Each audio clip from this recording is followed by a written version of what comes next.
கிறிஸ்துவுக்குள் அன்பான தேவனுடைய பிள்ளைகளே, இந்த பரிசுத்தமான காலை வேளையிலும் நாம் நமது ஆவிக்குரிய வாழ்க்கையின் வளர்ச்சிக்கும் தேவனுக்கும் நமக்கும் இடையில் உள்ள உறவுக்கும் பாலமாக அமைகிற காரியத்தை குறித்து தியானிக்கப் போகிறோம். பாருங்கள், தானியேலின் புஸ்தகம் 2ஆம் அதிகாரம் 29ஆம் வசனத்தை பார்க்கும் பொழுது, ராஜாவே, உம்முடைய படுக்கையின் மேல் நீர் படுத்திருக்கையில் இனிமேல் சம்பவிக்கப் போகிறதென்ன என்கிற நினைவுகள் உமக்குள் எழும்பிற்று.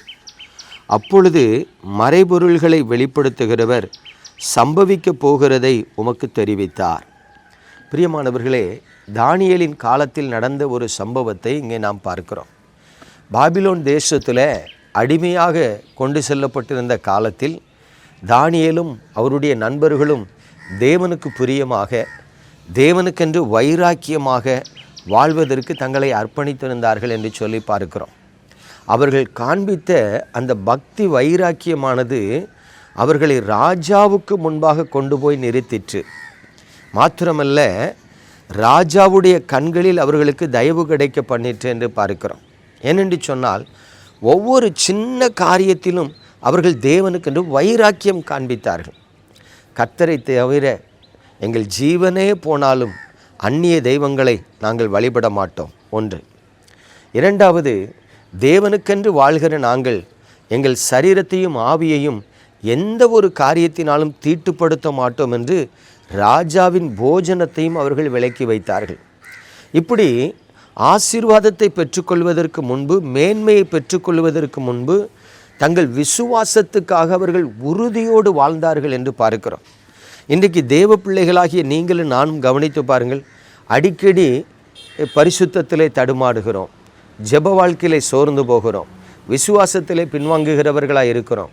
பிறகு எழும்பிக்கொண்டு, ஆண்டவரே, நீர் என்னை ஆசீர்வதிக்க வேண்டும், உம்மை தவிர நான் வேறு எந்த ஒரு காரியத்தையும் செய்ய மாட்டேன் என்று நாம் ஒரு போலியான ஜெபத்தை ஏறெடுக்கிறோம். தயவு செய்து பிரியமானவர்களே, ஆண்டவர் நம்மை இதுவரைக்கு புறம்பே தள்ளவில்லை என்பதை புரிந்து கொள்ளுங்கள். ஆனால் நீங்கள் தேவனுக்குள் வைராக்கியமான ஒரு விசுவாச வாழ்க்கை வாழ்கிறீர்களா? நீங்கள் எதிர்பார்த்த நன்மை கிடைக்கவில்லை என்பதற்காக 10 நாட்கள் ஜெபிக்காமல் இருக்கிறது, அல்லது ஏதோ ஒரு சோதனை வரும்பொழுது அந்த சோதனையில் விழுந்து தோற்று போகிறது, இப்படிப்பட்ட காரியங்களை செய்து கொண்டு பிற்பாடு நாம் பொருத்தனையோடு ஜெபித்தாலும் அழுது ஜெபித்தாலும் உடனடியாக ஆசீர்வாதங்கள் கிடைப்பதில்லை. இன்றைக்கு ஆவிக்குரிய வாழ்க்கையில் தேவனுடைய பிள்ளைகளுக்குள்ள விசுவாசமும் வைராக்கியமும் எப்பொழுதும் இருக்க வேண்டும் என்பதை நீங்கள் தீர்மானித்து கொள்ளுங்கள். இங்கே பாருங்கள், இந்த வைராக்கியமான விசுவாசம்தான் தானியேலையும் அவருடைய நண்பர்களையும் ராஜாவுக்கு முன்பாக கொண்டு போய் நிறுத்திற்று என்று பார்க்கிறோம். சரி, போகட்டும். இங்கே சொல்லப்படுகிற காரியத்தை கவனித்து பாருங்கள். பாபிலோன் தேசத்து ராஜா ஒரு சொப்பனத்தை பார்க்கிறான். அந்த சொப்பனத்தினுடைய அர்த்தம் என்னதென்று தெரியாதபடி தவித்து கொண்டிருக்கும் பொழுது அங்கே அந்த சொப்பனத்தின் அர்த்தத்தை தானியேல் அங்கு வெளிப்படுத்துகிறான் என்று சொல்லி பார்க்கிறோம். சொல்லப்பட்ட காரியம் அருமையான காரியம். என்னவென்று சொன்னால், ராஜா இனி என் தேசத்தில் என்ன சம்பவிக்கப் போகிறது என்பதை குறித்து சிந்தித்து கொண்டிருந்திருக்கிறான். ஆகவே தேவன் என்ன சம்பவிக்கப் போகிறது என்பதை அவனுக்கு வெளிப்படுத்தி இருக்கிறார். இதைத்தான் இங்கே தானியேல் சொல்லுகிறதை பார்க்கிறோம். பிரியமானவர்களே, சில நேரத்தில் நமது வாழ்க்கையிலும் எதிர்காலத்தை குறித்து நாம் சிந்திப்போம், நமது குடும்பத்தை குறித்து சிந்திப்போம், நமது பிள்ளைகளை குறித்து சிந்திப்போம், நமது சரீரத்தில் இருக்கிற பலவீனங்களை குறித்து சிந்திப்போம். நல்லா கவனித்து பாருங்கள்.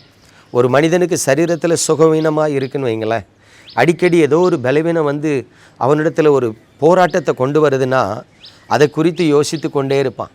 நம்ம சரீரத்தில் இப்படி ஒரு பலவீனம் இருக்க, இது நம்மளை இப்படிலாம் சங்கடப்படுத்துதே, ஒருவேளை நம்மளும் மருத்துவமனைக்கெலாம் போய் பார்க்குறோம், எந்த ஒரு விடுதலையும் இல்லையே, என்ன நடக்க போகிறது, ஒருவேளை மனைவி பிள்ளைகள்லாம் இருக்கிறாங்களே, யோசித்து கொண்டு இருப்போம்.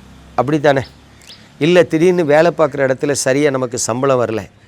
நாசரேத்தில் ஒரு இன்ஸ்டிடியூஷன் இருக்குது. அங்கே வேலை பார்க்குறவங்களுக்கு பார்த்திங்கன்னா 10 மாதம் 20 மாதம் சம்பளம் போட மாட்டேங்கிறாங்களாம். அப்போது அங்கே உள்ளவங்க சொல்லுவாங்க, அண்ணே எங்களுக்காக ஜோமனி எடுங்கண்ணே, 13 மாதம் சம்பளம் போடலை. நான் கேட்பேன், 13 மாதம் சம்பளம் வாங்காமல் எப்படியா வேலை பார்க்குறீங்க? வேறு என்ன செய்கிறது? கிடைக்கிற நேரத்தில் பக்கத்தில் ஏதாவது சின்ன சின்ன வேலைகள் சைடில் பார்த்துக்கிடுறோம், ஆனதுனால இந்த வேலையில் உட்காந்துருக்குறோம். கொஞ்சம் யோசித்து பாருங்கள். ஒரு நிர்வாகமானது தன்னிடத்தில் வேலை செய்கிற ஒரு மனிதனுக்கு 10 மாதம் 15 மாதம் சம்பளம் போடாமல் இருக்கிறார்கள் என்று சொன்னால் அங்கே பணி செய்கிறவர்களுடைய மனநிலை எவ்வளவு சங்கடமாக இருக்கும். அப்போது அது படுக்கையில் தூங்க விடாது, மண்டைக்குள்ள போட்டு குடஞ்சிக்கிட்டே இருக்கும். இப்படித்தான் அந்த ராஜா சிந்தித்து கொண்டு இருக்கும் பொழுது இனி அவன் தேசத்தில் நடக்கப் போகிறது என்ன என்பதை தேவன் வெளிப்படுத்தி இருக்கிறார். பிரியமானவர்களே, இன்றைக்கு உங்கள் வாழ்க்கையில் நீங்கள் கர்த்தரோடு நடப்பீர்கள் என்று சொன்னால், அல்லது தேவனுடைய கண்களில் உங்களுக்கு கிருபை கிடைக்கும் என்று சொன்னால், உங்களை குறித்தோ குடும்பத்தை குறித்தோ பிள்ளைகளை குறித்தோ நீங்கள் சிந்தித்து கொண்டு அல்லது யோசித்து கொண்டு இது என்னவாக முடியும் என்று கலங்குகிறவர்களாக இருந்தால், ஆண்டவர் உங்கள் வாழ்க்கையிலே நடக்கப் போகிற காரியத்தை உங்களுக்கு வெளிப்படுத்துவார். அவர் வெளிப்படுத்துகிற காரியத்தை பிடித்து கொள்ளுங்கள். நான் ஏன் சொல்கிறேன்னா, அநேக வேளைகளில் தேவனுடைய பிள்ளைகள் பாருங்கள், நல்ல விசுவாசத்தில் இருப்பாங்க, கர்த்தர் சொப்பனத்திலேயோ வசனத்தை கொண்டோ பேசுவார். ஆனால் அந்த நேரத்தில் சந்தோஷப்பட்டு பிரைஸ் தி லார்ட், ஆண்டவர் பேசிட்டார் அப்படிம்பாங்க. அடுத்த நேரம் மறந்துடுவாங்க. அதுதான் தவறு. என்ன செய்யணும்னா, நீங்கள் சிந்தித்து கொண்டு யோசித்து கொண்டு இருக்கிற காலகட்டத்தில் தேவன் உங்களுக்கு நல்ல பதில் தருவார் என்று சொன்னால் அந்த பதிலை பிடித்து கொள்ளுங்கள். அந்த பதிலை பிடித்து கொண்டு அதை வைத்தே ஜெபித்து கொண்டு இருக்கணும். இப்படி சொன்னீரே, இப்படி செய்வேன் என்று சொன்னீரே, எனக்கு இப்படி ஒரு வாக்குத்தத்தத்தை கொடுத்தீரே, நான் கலங்கி போயிருந்தேன், திகைத்து கொண்டவனாய் இருந்தேன், போராடி கொண்டிருந்தேன், பலவீனத்தில் இருந்தேன், உம்முடைய வார்த்தை எனக்கு வெளிப்பட்டதே, உம்முடைய வார்த்தையின்படி எனக்கு செய்யும் என்று நீங்கள் தொடர்ந்து ஜெபிக்க ஜெபிக்க கர்த்தர் அந்த காரியத்தை அனுகூலமாய் வாய்க்க பண்ணுவார். ஆகவே இந்த காலை வேளையில் நான் உங்களுக்கு சொல்லுகிற அருமையான சத்தியம் என்னவென்று சொன்னால், உங்கள் சிந்தையிலே நீங்கள் எவைகளை குறித்து சிந்தித்து யோசித்து கொண்டு இருந்தாலும் தேவன் அதை குறித்ததான காரியத்தை உங்களுக்கு வெளிப்படுத்துவார். நாம் ஆராதிக்கிற தேவன் தம்முடைய பிள்ளைகளோடு இடைபடுகிற தேவன். வருங்காலங்களை குறித்து உங்களோடு அவர் பேசுவார். நம்ம ஜெபிப்போமா? எங்கள் அன்பின் பரலோக தகப்பனே, இந்த பரிசுத்தமான நாளிலும் நல்ல வார்த்தைகள் எங்களுக்கு தந்ததற்காய் ஸ்தோத்திரம். ஆண்டவரே, எங்கள் வாழ்க்கையில் என்ன நடக்கப் போகிறது என்பதை நீர் எங்களுக்கே வெளிப்படுத்த போகிற தேவனாய் இருக்கிறபடியினால் ஸ்தோத்திரிக்கிறோம். நீர் அப்படி எங்களுக்கு வெளிப்படுத்தும் பொழுது அந்த வார்த்தைகளை பிடித்து கொண்டு வைராக்கியமாய் வாழ நீர் கிருபை செய்வீராக. நீர் எங்களுக்கு வெளிப்படுத்துகிறவைகளை நாங்கள் முழு நிச்சயமாய் நம்பி அந்த ஆசீர்வாதங்களை சுதந்திரித்து கொள்ளவும் கிருபை தருவீராக. உம்முடைய பிள்ளைகளை நீர் அப்படி ஆசீர்வதித்து வழிநடத்த இயேசு கிறிஸ்துவின் நாமத்தில் ஜெபிக்கிறேன் நல்ல பிதாவே, ஆமென்.